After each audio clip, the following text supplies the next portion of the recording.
दिनै नोंथांमोननि मिडियानि गेजेरजों जोंनि बड'लेण्डआव थानाय गासैबो बर' रायजो राजा बिथांमोननिसिम गिबियावनो जों दुलाराय बर' फरायसा आफाद चिरां जिल्लानिफ्राय साबायखर जासिदों आरो दिनैहाय जोङो 1 घन्टानि थाखाय मोनसे धरना हाबाफारि लादों जे आथिखालनि जे बड'लेण्ड इउनिभार्सिटिनि भाइस चेन्सेलर प्रफेसर लाइसुम लादु सिं बिथांखौ भिसि बा भाइस चेन्सेलर जे बिबान बेनिफ्राय बोखारनांगौ बिनि मेन खार'ना जाहैबाय जे बिथाङा सासे काराप्टेड सासे भाइस चेन्सेलर दा बिथांनि एगेन्स्टआव जोङो माखासे समनिफ्रायनो माखासे एन्टि जे माबा गाज्रि जे रल लाबोनाय जों बेखौ नुनो मोन्दों दा बिथाङा माखासे इलिगेलिबो माखासे जे पस्ट जेरै फाइनान्स अफिसारनि जे पस्ट बेखौबो बिथाङा उइदाउट इन्टारभिउ गावनि सोमोन्दोनि बा गावनि पेपारनि जे व्यक्तिखौ बिथाङा एपइन्टमेन्ट होदों बेनि अनगायैबो बिथांनियाव माखासे एलिगेसनखौ जों मोनबोबाय थादों जे पिएइचडि जे स्कलारनि थाखाय जे स्कलार्स खालामनो फैनाय सासे आइजो बिथांखौबो बिथाङा गावनि रुमावनो लानानै थाहोनानै बे कर्सखौ फरायहोनाय जे बुस्थुफ्रा माने जोंनि समाजनि थाखाय गनायथाव नङा आरो बेजों लोगोसेनो जोङो मिथिगौ बे बड'लेण्ड इउनिभार्सिटि जे माने नायल' जाल' गंसेल' इउनिभार्सिटि बेनि जिखिनि रिजाल्ट होनायाबो गोबां लेट जायो आरो बिदिनो बेनि जिखिनि रुटिनफ्राबो थिग जाया जे बिनि फराय बिजाब मोननायफ्राबो टाइम मथे जाया देग्लायनि जे 6 सेमिस्टारनि जे रिजाल्ट बेयावबो गोबां लेटै मोननायखौ जों नुनो मोन्दों जे आसामनि बा गुवाहाटी इउनिभार्सिटिनि आन्दाराव जेसेबां कलेजफोर दं बिनि रिजाल्टआ थांनाय 10 जुलाइआवनो डिक्लेयार जादों दा जों नुबाय जोंनि बड'लेण्ड इउनिभार्सिटिनि 6 सेमिस्टारनि जे रिजाल्ट बे थांनाय 22 आगस्टआवसो डिक्लेयार जादों दा बेनिफ्राय जोङो फरायसाफोरनि जे जेंना बेखौथ' जों देख नुखाबाय जे जायफोर फरायसाफ्रा 6 सेमिस्टाराव उथ्रिसारनो हाबाय पास जाबाय बिथांमोनहा कटन कलेज बायदि बा बड'लेण्ड गुवाहाटी इउनिभार्सिटिफोर बायदियाव एडमिसन मोनाखै बन्सित जानो गोनां जादों बेनि बादैबो जाय फरायसाफ्रा डिग्रिखौ उथ्रिखांनायनि उनाव जिखिनि ग्रेड सिट मोननांगौ बेखौबो बिराद लेटै बेनिफ्राय इसु खालामनाय जायो दा बेफोर गासैबो दायनिगिरिखौ जों दिनैहाय बड'लेण्ड इउनिभार्सिटिनि जे भिसि भाइस चेन्सेलर प्रफेसर लाइसुम लादु सिं बिनि थाखायनो जादों होननानै जोङो सान्दों ओंखायनो जोङो दुलाराय बर' फरायसा आफाद हिसाबै दिनैनि थारिखआव जोङो चिरां जिल्लायाव जेसेबां मानि कलेजफोर दं बेयाव गासैबो बे प्रग्रामखौ लानानै इमिडियेटलि प्रफेसर लाइसुम लादु सिंखौ भिसि पस्टनिफ्राय बोखारनानै गोदान सासे मोजां बिदि भाइस चेन्सेलर थिसनफिननांगौ होननानै जोङो दाबि खालामदों दिनै बिनि थाखायनो जोङो थांनाय माखासे समनि सिगाङावबो प्रफेसर लाइसुम लादु सिंनि एगेन्स्टआव जोङो माखासे सोमावसारनाय जे हाबाफारि बेखौ लादों जों मिथिगौ थांनाय 20 जुलाइआवबो बड'लेण्ड इउनिभार्सिटिनि जे केम्पासावनो जोङो 3 घन्टा धरना हाबाफारि लानानै बिथांखौ थाबैनो बोखारनांगौनि थाखाय जोङो दाबि दिखांदोंमोन आरो बेबायदिनो थांनाय 17 आगस्टआवबो जोङो गुवाहाटीनि ससर 6 माइल होननाय जायगायाव जोङो 3 घन्टानि मोनसे धरना हाबाफारि लानायनि गेजेरजों जोङो मोनसे दाबि दिखांदों जे बिथां प्रफेसर लाइसुम लादु सिंखौ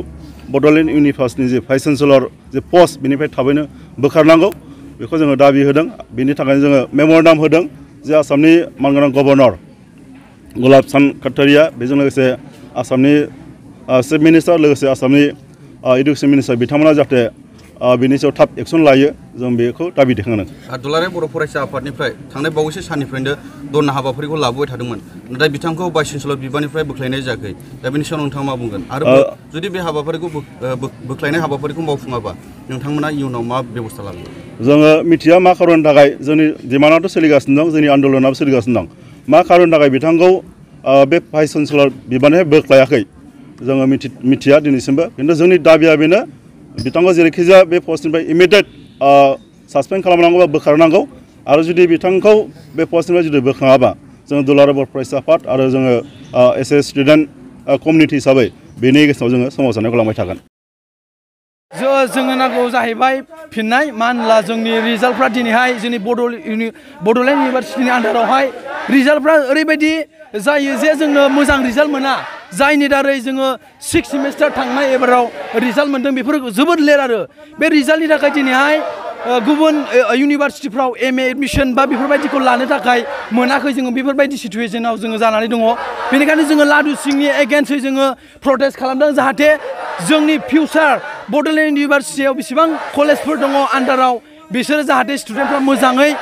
पास जानानै मोजां डिग्री लानानै जाहाथे फिउचारावहाय मोजां सासे साक्सेसफुल जानो हायो जोङो बेनि थाखाय एगेन्स्टै जोङो प्रटेस्ट खालामदों जाहाथे जोंनि रिजाल्टफ्रा मोजाङै जायो आरो जोङो लादु सिंखौ बोखारनानै जाहाथे जोंनो मोजां बेबायदिनो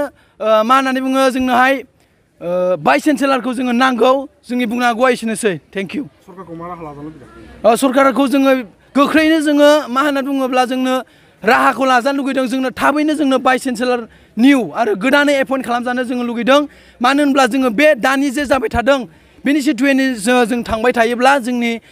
इयुननि स्टुडेन्टसफोरनि फिउचारफ्रा जोङो बेबायदिनो बरबाद जालांगोन बेबायदिनो रिजाल्टनि बेकग्राउन्डआव आरो बेबायदिनो मा होननानै बुङो गासैबो स्टुडेन्टफोरनि फरायनायनि लाइफआ हलाय जागोनखौ जोङो नुहुरदों बेनि थाखाय जोङो बेबायदि प्रटेस्ट खालामदों आरो लानाय जादों जोंनि बे बड'लेण्ड इउनिभारसिटिनि माखासे इस्युफोरखौ लानानै जेराव जोंहा रिजाल्टनि बेलायाव आरो दा जों नुबाय थानाय प्रफेसार लाइस्राम लादुस्रिं बिथांखौहाय थाबैनो बोखारनांगौ बड'लेण्ड इउनिभारसिटिनिफ्राय बेजों लोगोसे बिनि जायगायाव थाबैनो जोंनोहाय गोदान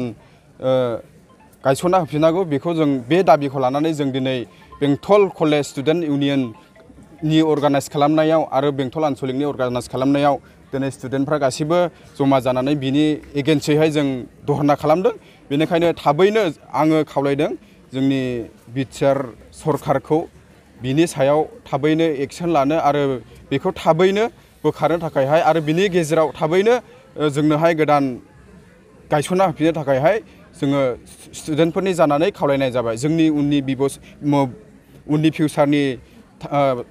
बिबुसतखौ लानानै आरो जोंनि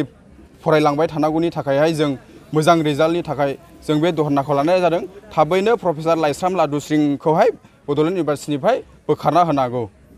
बेनो जोंनि स्टुडेन्टफोरनिफ्राय धरना होनाया आरो खावलायनाया जुदि बेखौ बोखारनाय जायाब्ला नोंथांमोना फरायसा हान्जा हिसाबै माबायदि धरना लाबावनो भबिष्यतआव जुदि बेखौ थाबैनो बोखारनाय जायोबा जोंनि स्टुडेन्टफोरनिफ्राय आरो जों बेजों लोगोसे एबसुजों लोगो नांनानै बिनिफ्राय जों गोरासिनै धरनाखौ जों लाबाय थागोन जेसेबांनाखि बोखारा एसेबांनाखि जों धरनाखौ लाबाय थागोन बेखौ जों स्टुडेन्टफोरनिफ्राय गोरायैहाय बुंनाय जाबाय आरो जोंनो लादुसिंखौ नाङा जोंनो गोदान भाइस चेन्सेलर नांगौ जिहेतु जोंना बे लादुसिं थानायनि गेजेरजोंनो जोंनिया दा रिजाल्टबो मोजां मोननो हाया बेजों लोगोसे जोङो नांगौ बायदि बिजाब जोङो मोना दिनैसिम जोङो इभेन फार्स्ट इयारनिफ्राय फरायनानै दासिमहालागै जोङो गांसेबो बिजाब मोननाय जायाखै बिनि थाखायनो जोङो हयथ' जानांगौ मोनसे इसु जेन'बा जोङो बे रिजाल्टखौ जोङो बेक पेपार लाबाय थानांगौ जानानै फैदों बिनि थाखायनो जोङो मोजां रिजाल्ट दिहुननो हायाखै बिनि थाखायनो जोङो दा जोंनि माखासे सेनियरफोर गलांनाय ग्रेजुवेट जानाय बिथांमोनहा थाब रिजाल्ट मोनैनि थाखाय बा रिजाल्टआ बेक फैनायनि थाखाय अबेबा इउनिभारसिटियाव एडमिसनखौ लानो हायाखै आरोबाव जायनाखि पास जादों बिसोरबो माखासे रिजाल्ट लेट होनायनि थाखाय बिथांमोनहा बे